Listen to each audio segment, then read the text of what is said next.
귀한 성탄의 아침에 이 자리에 함께한 여러분들 주님의 이름으로 축복합니다. 오늘 성탄절입니다. 무엇을 기념하는 날인가요? 웅얼웅얼 하지 마시고 무엇을 기념하는 날이에요? 예수 탄생을 기념하는 날입니다. 예수님이 어느 동네로 오셨습니까? 성경 퀴즈 대회 하는 것 같지요? 베들레헴으로 오셨습니다. 베들레헴 어디로 오셨습니까? 어디요? 마구간 구유 위로 오셨습니다. 우리 그냥 말구유라고 하는데 성경 역사 속에서는 말구유라는 말은 없습니다. 그냥 마구간 해놓으니까 말자까지 붙여서 말구유라고 하는데 그냥 구유라는 단어입니다. 가축에게 물이나 먹이를 주기 위한 여물통. 근데 우리는 그 구유하면 외양간을 생각을 합니다. 한국식의 사고방식이지요. 2000년 전 유대의 환경을 고려하지 않은 그냥 우리의 사고방식으로 외양간을 생각하고 거기 나무통을 생각하는데 그것과는 참 다른 모습입니다. 우리는 예수님이 오신 지 2000년이 지나서 그 상황을 자꾸 짐작을 하려고 합니다.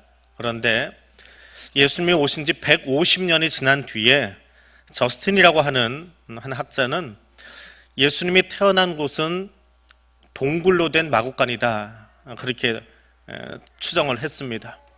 그럼 2000년 뒤에 우리가 찾는 것하고 150년 뒤에 찾는 것하고 어느 게 더 역사적으로 가까이 있습니까? 당연히 저스틴의 이야기겠지요.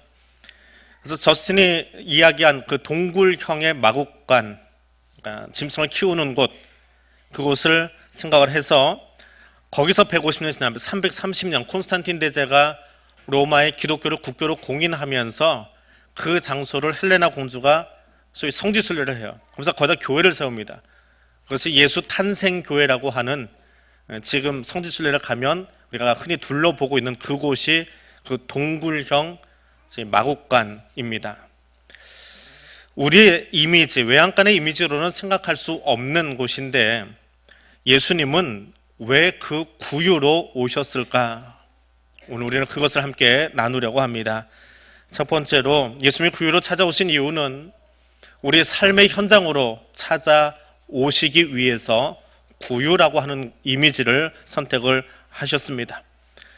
누가가 기록한 이 본문, 구유라고 하는 단어도 이곳에 등장하고 있는데 가이사 아구스도가 영을 내려, 예수님의 탄생 배경이 가이사 아구스도 때다, 로마의 초대 황제인 아우구스투스 때다라고 가르쳐주고 있습니다. 카이사르라고 하는 사람의 후계자로 20살 때 지목이 되었던 옥타비우스, 나중에는 옥타비아누스라고 이름을 바꿉니다. 이 사람의 이름이 하도 많아가지고 이렇게도 불리고 저렇게도 불리고 그래서 읽다 보면 다른 사람으로 착각할 수도 있는데 20살 때 옥타비우스였습니다. 이 사람이 카이사르의 후계자가 되어집니다. 그리고 긴 역사 속에서 안토니우스 레피두스와 함께 삼두정치라고 하는, 누가 혼자 실권을 가질 수 없어서 세 명이 동시에 나라를 다스리는 그런 형태로 지나갑니다. 그다음 한 명씩. 이 옥타비우스가 참 머리가 좋은 사람이에요. 그래서 굉장한 정치인이지요. 그래서 슬근슬근 한 명씩 제거하고 결국은 자기 혼자 로마 전체를 통치하는 사람이 되어집니다. 주전 31년에 악티움이라고 하는 해전에서 마지막으로 안토니우스, 당시 군대 실권자였는데 그 사람이 클레오파트라하고 눈이 맞아서 정신을 못 차리는 사이에 계책을 꾸며가지고 클레오파트라에게 나라를 팔아 넘기려고 한다라는 식의 루머를 만들어서 로마가 이집트와 싸우게 만들어버리죠. 그게 악티움 해전입니다. 결과적으로는 옥타비우스가 승리를 하게 되고, 그걸 승리하고 나니까 4년 뒤에 로마는 더 이상 이 옥타비우스에게 덤벼볼 사람이 없는 겁니다.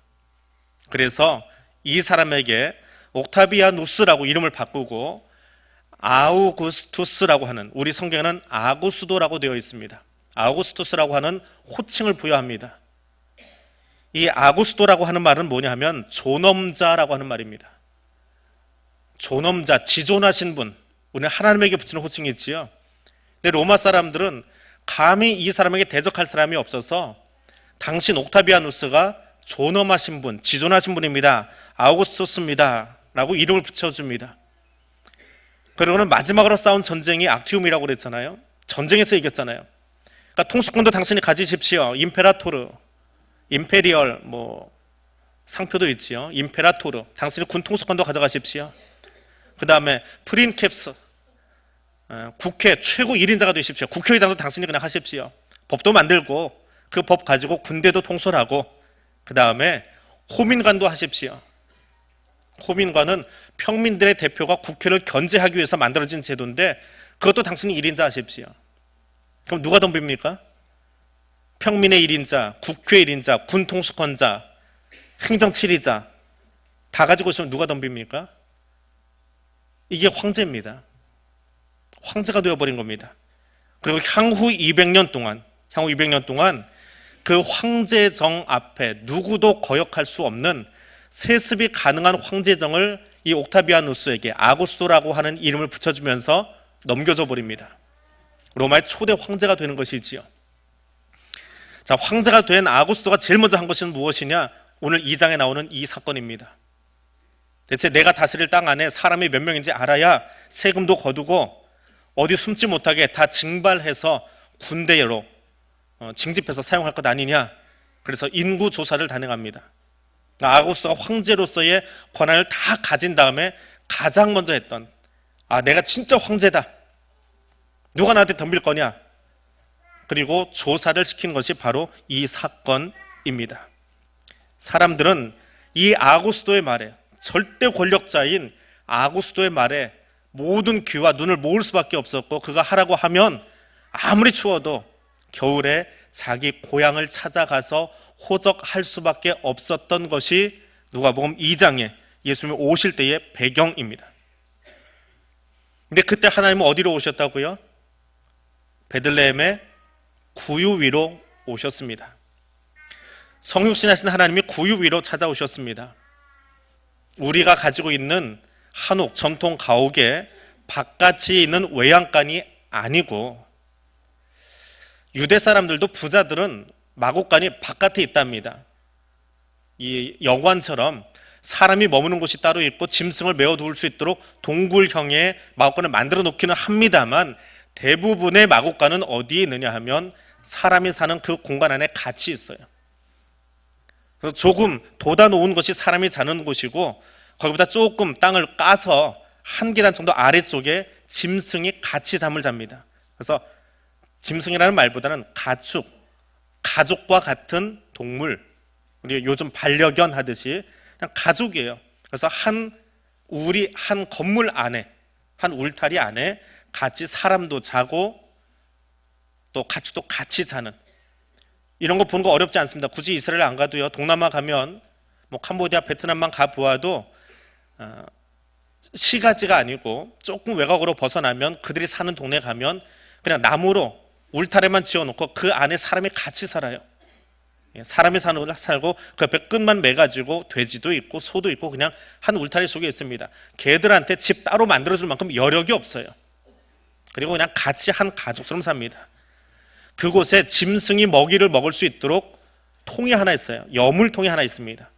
그것이 구유예요. 거기는 아기를 누울 수도 있고요. 구유로 왔다라고 하는 것은 우리와 동떨어진 저기, 우리 한옥으로 생각하면 저 바깥에 찬 곳에, 송아지 자는 곳에 먹이통에 오셨다, 그렇게 생각하면 안 돼요.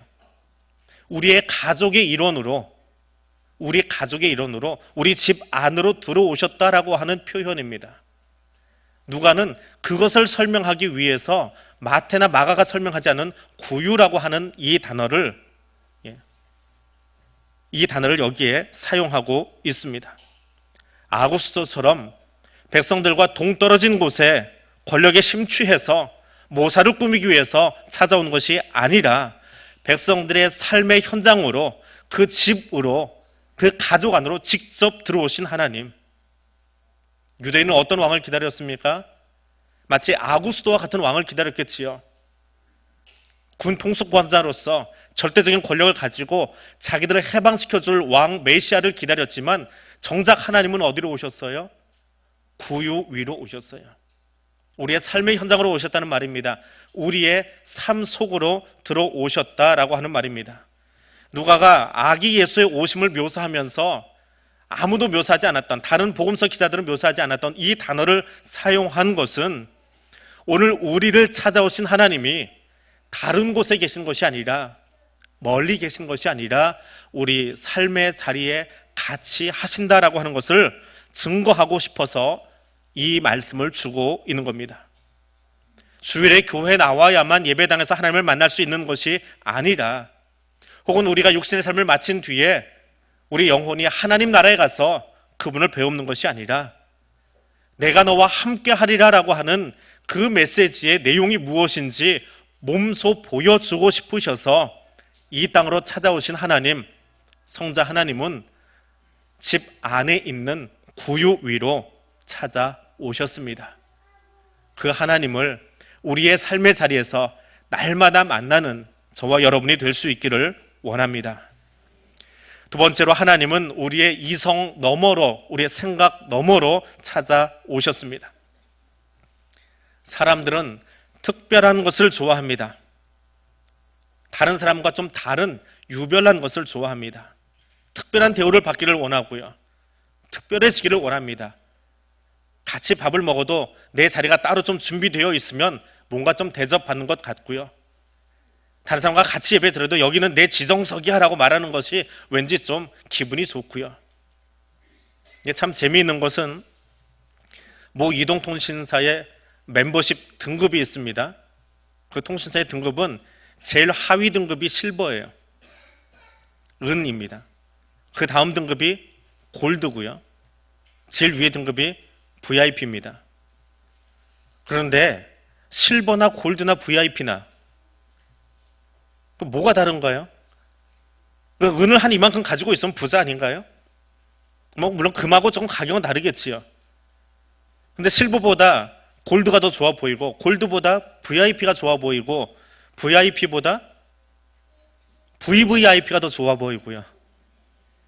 계속 특별해지고 싶은, 그래서 그 회사 상품을 더 많이 사주고 더 많이 팔아주고 더 비싼 요금 써서라도 그 등급에 올라가고 싶은 사람들의 모습이 있습니다. 해외여행을 그렇게 자주 나가는 것은 아니지만 얼마 전 신문 보니까 그런 이야기가 실려 있습니다. 대한민국의 여권 파워라는 게 있어요. 이 여권을 가지고 있으면 좀 다른 나라 사람들은 누리지 못하는 특권을 누리는 게 있습니다. 그 신문 기사에서는 영국을 언급을 했는데, 영국 히드로 공항에 도착을 해가지고 한국 여권을 이렇게 앞에 보여주고 있으면요, 앞에서 직원들이 쫓아나와가지고 한국 사람을 옆으로 뺀답니다. 이 줄 서지 마시고 저쪽에 빨리 빠져나가는 길이 따로 있어요.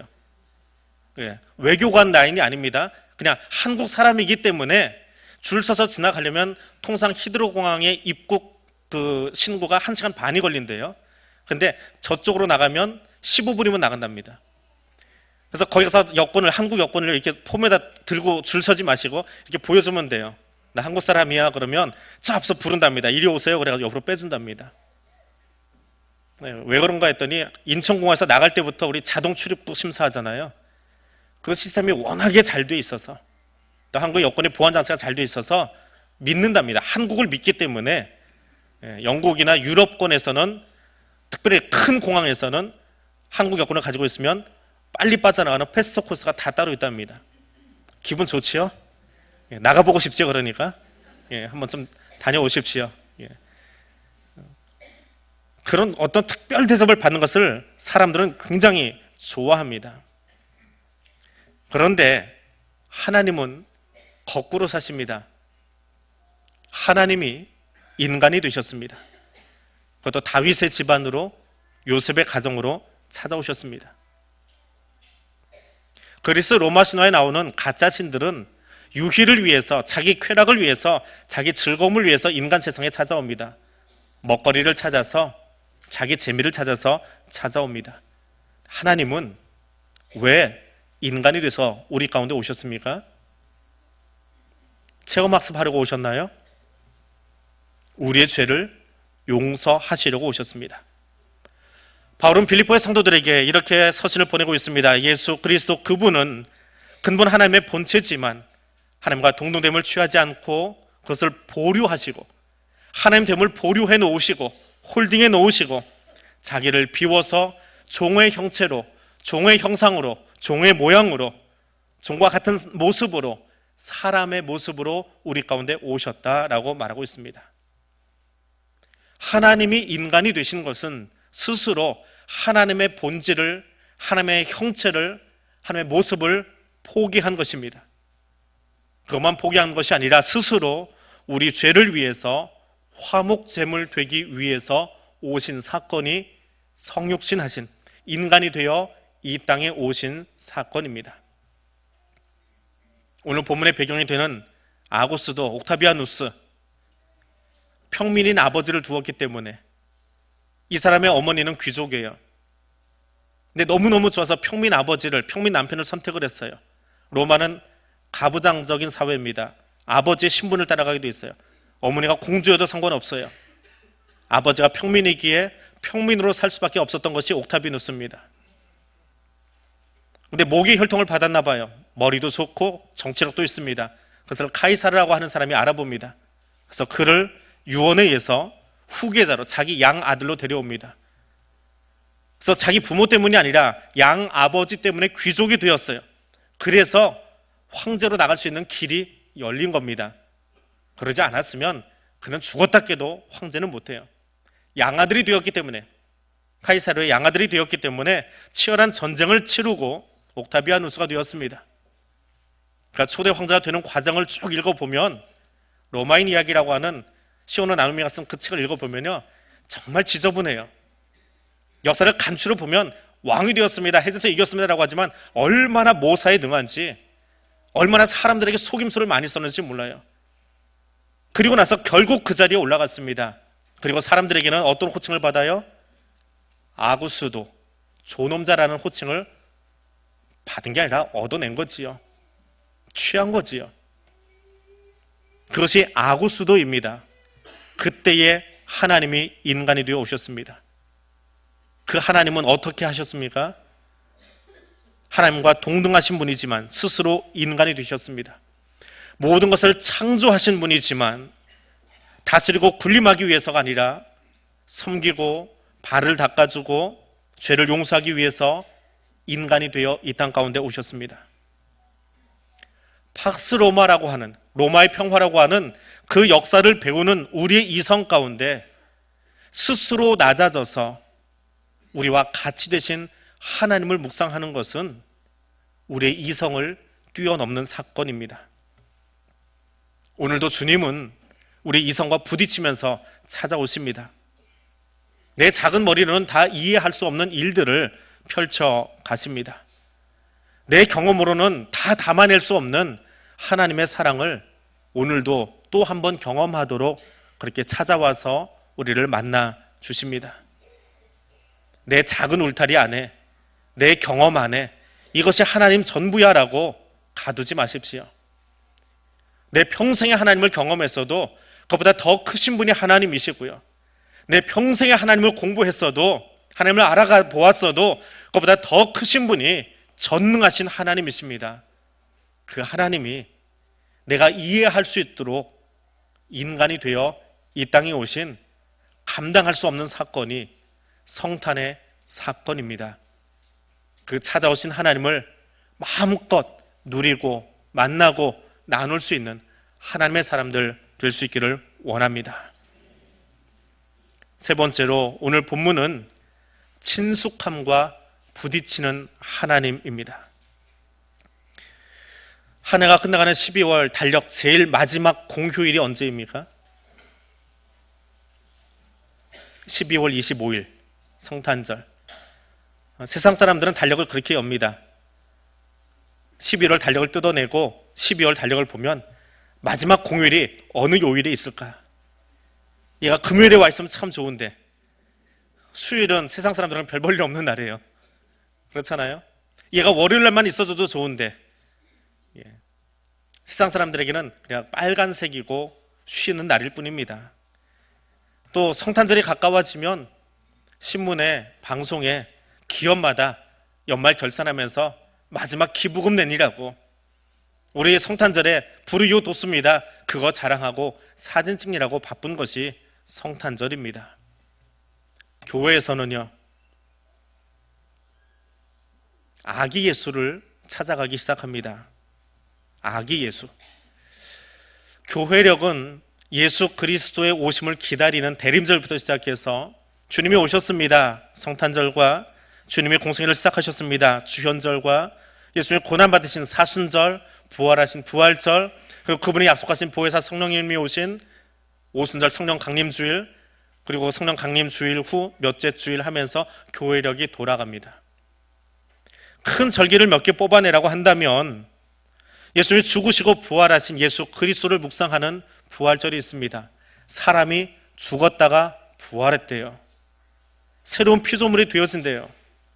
우리가 경험해보지 못한 너무 놀라운 사건입니다. 그래서 그날을 경험하기 위해서, 그날을 예배드리기 위해서 사순절 긴 시간을 금식하고 절제하고 준비하면서 부활의 아침을 준비하고요, 부활절이 되어지면 이른 새벽부터 여러 예배로 우리가 그날을 경축하고 감사드립니다. 성령 강림주일, 하나님이 뭔가 특별한 형태로 우리 가운데 오셨어요. 손에 잡히지 않는 영적인 존재로 우리 가운데 오셨어요. 성령님이 강림하셨어요. 그 성령님 지금 어디 계십니까? 성령님 어디 계세요? 성령님 지금 이 안에 계시는 게 이해가 되세요? 우리 안에 들어서 어디다 둥지 트셨을까요? 심장에다 트셨나요? 폐에다 트셨나요? 이 뇌에다 트셨나요? 어디다 둥지 들고 계실까요? 도저히 우리 입으로는 설명할 수 없는 방법이잖아요. 하나님이 내 안에 계신다 말은 잘해요. 교회 다니시던 분들은 익숙한 의미이고 익숙한 이미지입니다. 하나님이 내 안에 계셔. 근데 처음 교회 오시는 분들에게 성령님이 이 안에 계십니다, 우리가 자주 쓰는 말 내주하십니다, 설명해 드려야 되잖아요. 초신자들에게 어떻게 설명하실래요?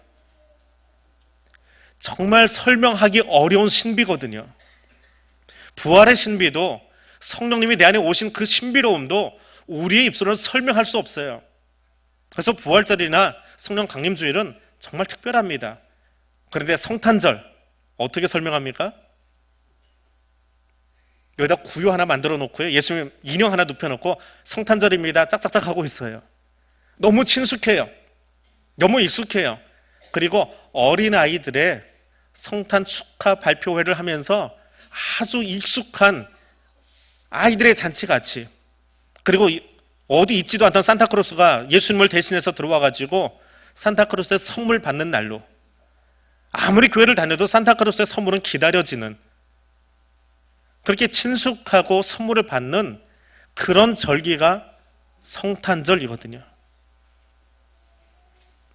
그런데 우리가 아는 성탄절은, 그 친숙한 성탄절은 사실은 굉장히 무겁고 중요한 절기라고 하는 겁니다. 성탄의 아침에 하나님이 구유로 찾아오셨습니다. 창조자이신 그분이, 창조자라고 한다면 이 세상이 존재하기 전부터 계셨던 분이에요. 어떻게 해요? 우리 내년에 요한복음을 묵상하려고 하는데, 요한은 말씀이 계셨다라고 이야기합니다. 태초에 말씀이 계셨다. 그 말씀이 천지를 창조하셨다라고 그래요. 그래서 요한에게는 굳이 성탄을 설명할 필요가 없어요. 왜? 태어나신 분이 아니거든요. 그 하나님은 이미 창세 전에 계신 분이거든요. 세상이 만들어지기 전에 계시던 분이에요. 세상이 존재하기 전에 이미 계시던 하나님이에요. 그분이 말씀으로 다 만드신 이 땅에 스스로 인간이 되셔 오셨어요. 당신이 만드신 그 세상이 당신의 마음에 합하여서 좋다라고 말씀하셨던 그분, 그런데 아담과 하와가 선악과를 먹고 엉망을 만들어 버렸지요. 그들을 심판하기 위해서 오신 것이 아니라 그들이 엉망으로 만들어버린 에덴 밖에 살아가던 사람들을 용서하고 다시 천국으로 인도하기 원해서 하나님이 찾아오셨어요. 그게 자연스러운 친숙한 이미지입니까? 아구스도는 황제가 되자마자 말발굽소를 달리면서 지중해 안에 있는 모든 자기 제국 안에 있는 사람들에게 인구조사를 명령하고, 그 인구조사의 명령 앞에 사람들이 꿈쩍도 못하고 추운 겨울날 아기 안고 자기 고향으로 달려가야 하는 공포의 분위기를, 그것이 팍스 로마예요. 로마의 평화입니다. 근데 하나님은 어떻게 오셨어요? 천사를 동원해서 찬송을 부르며 오셨습니다. 하나님께 영광이여, 땅에서는 하나님이 기뻐하신 사람들 중에 평화로다. 이 노래소리가, 이 찬송소리가 아구스도의 칙룡보다 작게 들립니까? 그렇다면 귀머거리예요. 세상을 심판하여 하나님께서 도리어 죄인을 위해서 그 죄를 사하시려고 구유회로 오셨습니다. 작고 아담하고 귀여워 보입니까? 그 앞에 무릎 꿇어 울지 않으면 견딜 수 없는, 감당할 수 없는 사랑이 구유 위로 찾아오신 하나님, 성자 하나님, 그분입니다. 교회력은 2000년 전 베들레헴 한 마곡간에 오신 아기를 묵상하는 것으로 시작하면 안 됩니다. 감당할 수 없는 하나님의 은혜가, 너무나 낯선, 한 번도 생각하지 못했던 그 은혜가 구유 위로, 우리의 삶의 현장으로 우리 가운데 찾아오셨음을 묵상하는 시간입니다. 하나님의 놀라운 역사는 창세 전에 이미 말씀으로 시작되고 있었습니다. 그리고 그 음성이 육신을 입고 이 땅으로 찾아오신 이 성탄의 사건은 정말 낯설고 놀라울 따름입니다. 말씀을 맺습니다. 우리가 생각하지 못할 모습과 방법으로 우리를 찾아오신 그 낯선 하나님, 아고스도의 궁정이 아니라 구유위로 찾아오신 그 낯선 하나님, 구유에서 시작한 것이 아니라 이미 태초 이전에 말씀으로 우리를 위해서 예정하시고 택해 놓으시고 구원의 역사를 시작하셔서 그 모든 것을 동원해서 찬송하고 경배 드려도 다 담아내지 못할 그 하나님이 오늘 우리 가운데 오셨음을 기뻐하며 온몸으로 찬송할 수 있는 복된 아침, 또 그런 우리의 삶이 되어지기를 원합니다. 기도하겠습니다. 성탄의 아침, 태초부터 말씀으로 계셨던 하나님께서 인간의 몸을 입어 우리 가운데 구유위로 찾아오심을 듣습니다. 감당할 수 없는 사랑과 은혜로 우리를 찾아오신 하나님, 그 하나님의 사랑을 나의 평생의 삶을 통하여 감사와 경배로 올려드리는 예배자가 될 수 있기를 원합니다. 그리고 그 은혜를 감사하며 오늘 예배자로 나온 사랑하는 주의 백성들에게 약속하신 대로 성령 하나님 늘 동행하여 주시고 세상 끝나는 날까지 우리와 함께하여 주시옵소서. 예수님 이름으로 기도드립니다. 아멘.